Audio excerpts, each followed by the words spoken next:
David. Good to see you out there. Thanks for repping the Buckeyes and being a faithful viewer. Apparently, Kirk Herbstreit compared this team to the 2006 team. When I'm making comparisons between teams of the same school, there's a number of ways to do that. You can just look at, okay, who are the best of the best, regardless of their style or the quarterback style or how good a certain position is. Just who are the best teams, 2014, 15, 06, et cetera, on down the line, 02, of course, versus we're looking for style. And style starts at quarterback with me. And for Justin Fields, he looks like Braxton Miller to me. I think that's the most obvious skill set comparison there.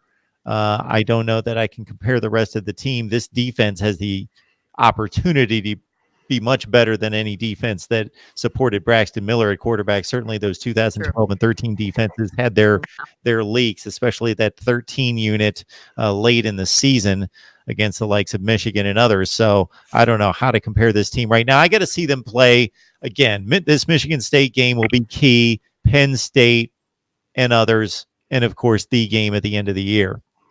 I was worried that your friend David Greenshield here was trolling us by comparing this Ohio State team to a 98 team in Michigan State week. I was a little concerned about that. No, not him. Then he reps the Buckeyes. Okay. Yeah, let's not talk about that 98 game. I was in the stands for that.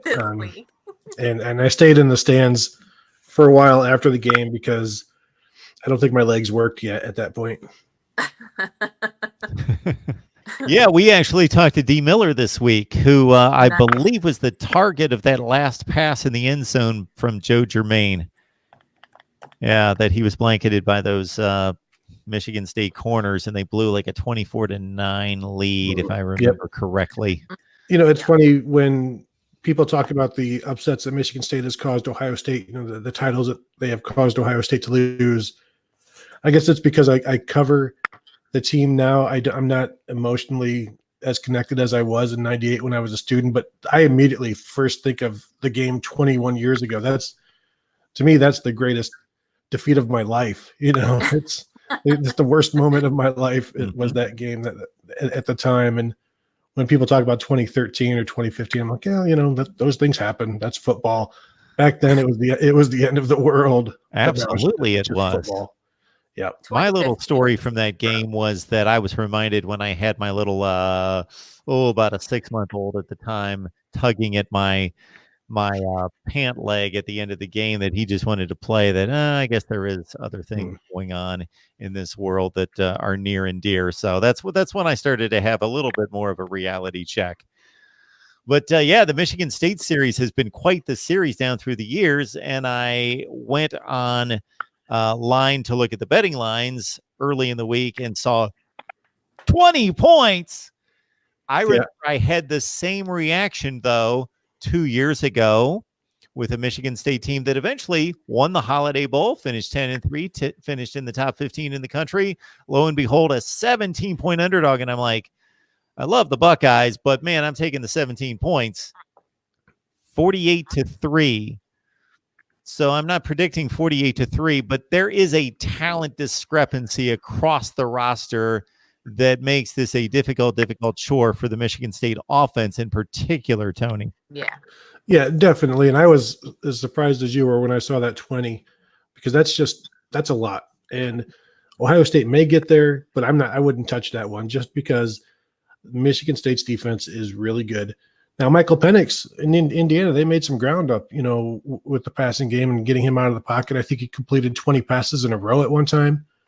So they haven't faced a rushing team like Ohio State yet. And I think that's pretty obvious by you look at the teams they've played. There's nobody that does what Ohio State can do. But this is a real defense. And you could see Nebraska getting gutted last week by what Ohio State was going to do. This is going to be 4 quarters. Or at least 3.5. I don't know if Ohio State's going to play a 4-quarter game this year. But this is not going to be nearly as easy as the other games. But I also think the Buckeyes are looking forward to that because they haven't played 4 quarters yet. And they enjoy playing football. And they will probably play more football this week than they have all season. And so they're excited about that.